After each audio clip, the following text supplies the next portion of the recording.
Alex leases a car. Marcus buys the same car. Same dealership, same salesman, same $35,000 vehicle, same income. And when they both drive home, each one thinks he made the smarter financial decision. Alex thinks Marcus is crazy for taking the bigger payment. Marcus thinks Alex is crazy for paying forever. But here is the problem. Neither of them is looking at the number that actually matters. Not the monthly payment, not the down payment, not even the sticker price. The real number is this. What does this car cost over the next 10 years? Because in 2026, the car market has trained people to think in payments. Edmunds reported the average finance new car payment hit $773 in Q1 2026, with the average amount financed reaching a record $43,899. Experian data showed average new payments around $770, used payments around $531, and new lease payments around $619. So when a lease looks cheaper than a loan, it feels like the smart escape.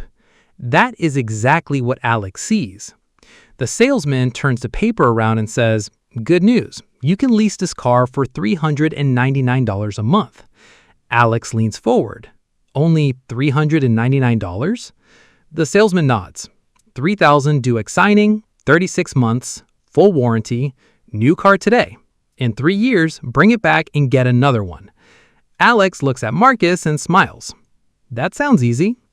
Then Marcus asks about buying. The salesman writes another number. $4,000 down, 60-month loan, 7% APR, around $614. Marcus goes quiet. Same car, but his payment is more than $200 higher every month. Alex does the math in his head and thinks the debate is already over. Why would anyone pay $614 when they can pay $399? On day one, Alex wins. Lower upfront cost, lower monthly payment, new car smell, full warranty, no resale headache. Marcus drives home with a bigger payment and a car that starts depreciating immediately. By the time Marcus pulls into his driveway, his $35,000 car is already worth less than he paid. Year one passes. Alex is comfortable. Oil change? Covered. Warranty issue? Covered. Payment? Predictable. Marcus is paying more every month and watching the car lose value. By year two, Marcus checks the market and realizes something painful. His car is worth less than expected. His loan balance is still high. For a while, he may even be close to underwater. Alex sees this and feels smarter every month. He says, leasing was obviously the better move. And for the first 3 years, he's not completely wrong. Let's check the scoreboard at month 36. Alex paid $3,000 up front, then 36 payments of $399.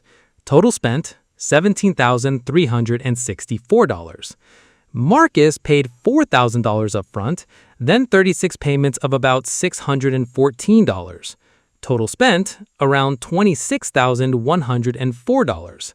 So after 3 years, Marcus has paid around $8,700 more. If you stop the math here, leasing looks like the winner. And that's exactly why leasing is so powerful. It wins the first screenshot. It wins the dealership conversation. It wins the monthly budget comparison. But car decisions are not 3-month decisions. They're not even 3-year decisions. They're lifetime habit decisions. And month 36 is where the story changes. Alex's lease ends. He drives back to the dealership. The salesman gives him 3 choices. Option 1, buy the car for the residual value. Option 2, hand it back and walk away. Option 3, lease another new car. Alex looks around the showroom. There's a newer model, better screen, better safety features, lower maintenance risk, same promise. So Alex leases again. Another $3,000 due at signing. Another $399 monthly payment. Another 36-month contract. The car resets, but the payment doesn't. Marcus is still paying $614. And yes, it still hurts. But Marcus has something Alex doesn't have: a finish line. Month 60 arrives. Marcus makes his final payment. And then, for the first time, the most important number appears: zero. Zero car payment. No lender, no leasing company, no mileage cap, no return inspection, no permission needed. The car is his. Alex is still paying. This is the difference nobody explains clearly. Leasing gives you a lower payment. Buying gives you the chance to eventually have no payment. And that no payment period is where wealth is built. Now jump to year 6. Alex has completed 2 leases. First lease, $17,364. Second lease, $17,364. Total, $34,728. And he owns nothing. Marcus has paid roughly $40,840, including his down payment and loan payments. But Marcus owns the car. Maybe it is worth $13,000 to $16,000. So Marcus's effective cost is not really $40,840. After subtracting the value of the car he still owns, his net cost is closer to $25,000 to $28,000. The flip happens quietly. At first, Alex looks smarter. Then Marcus caught up. Then Marcus passed him. And now every month makes the gap wider. Because Alex is still renting access. Marcus owns transportation. Now, this is where people defend leasing. They say, but Alex has a new car. True. Alex has convenience. Alex has warranty coverage. Alex has less repair anxiety. That has value. But Math Invest asks a different question. How much are you paying for that convenience? Because leasing does not only come with a payment, it comes with rules, mileage caps. Many leases allow 10,000 to 12,000 miles per year, but the average American often drives more than that. If Alex goes over the limit, he may owe 15 to 25 cents per extra mile. 5,000 extra miles can become $750 to $1,250 at lease return. Then comes wear and tear, a scratched wheel, a door ding, a stained seat, a cracked windshield. Alex may call it normal life. The leasing company may call it billable damage. Then comes the disposition fee, sometimes $300 to $500 just to return the car if he does not lease again. And if Alex wants out early, maybe he loses his job. Maybe he moves. Maybe his family changes. Maybe he no longer needs the car. Getting out of a lease early can be expensive. So the $399 payment was never the full story. It was the headline, not the math. But buying has hidden costs too. Marcus is not living in a fantasy. After the warranty ends, repairs are his problem. Tires are his problem. Brakes, his problem. Battery, suspension, sensors, air conditioning, his problem. Some years are easy. Some years the mechanic ruins your month. And depreciation is real. A car is not an investment. It is a depreciating tool. The only reason buying can win is because depreciation slows down and the payment eventually stops. That's the key. Buying only works if Marcus holds the car long enough. If Marcus buys and trades in every 3 years, he loses. If Marcus takes an 84-month loan, he may stay underwater for years. Experian reported that in Q1 2026, more than 31% of used vehicle loans had terms longer than 6 years, showing how buyers are stretching loans to manage payments. That's dangerous, because a longer loan can make the payment look better while making the total cost worse. So buying is not automatically smart. Leasing is not automatically dumb. The real trap is making a $35,000 decision based on one monthly payment. Now let's go to year 10. Alex has leased 3 cars and is starting the 4th. Each lease cycle costs about $17,364 before extra fees. 3 cycles, $52,092.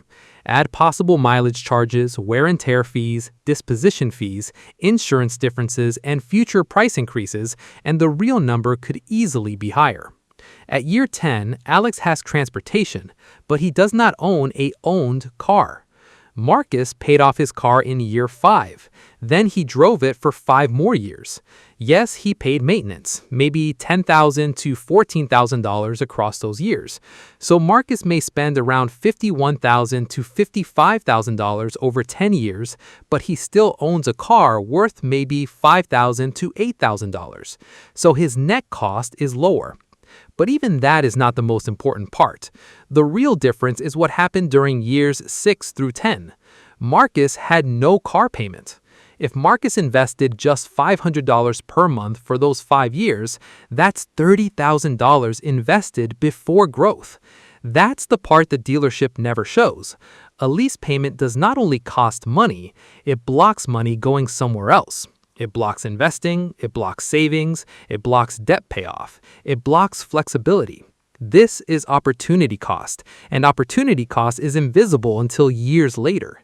Alex did not just lease a car, he leased away part of his future cash flow. Now, to be completely fair, leasing can make sense. If you own a business and use the vehicle for business, leasing may have tax advantages. If you drive a luxury car with brutal repair costs, staying under warranty can be valuable. If your mileage is low and predictable, leasing can be clean. If you truly value driving a new car every few years and you can afford it, leasing is not evil.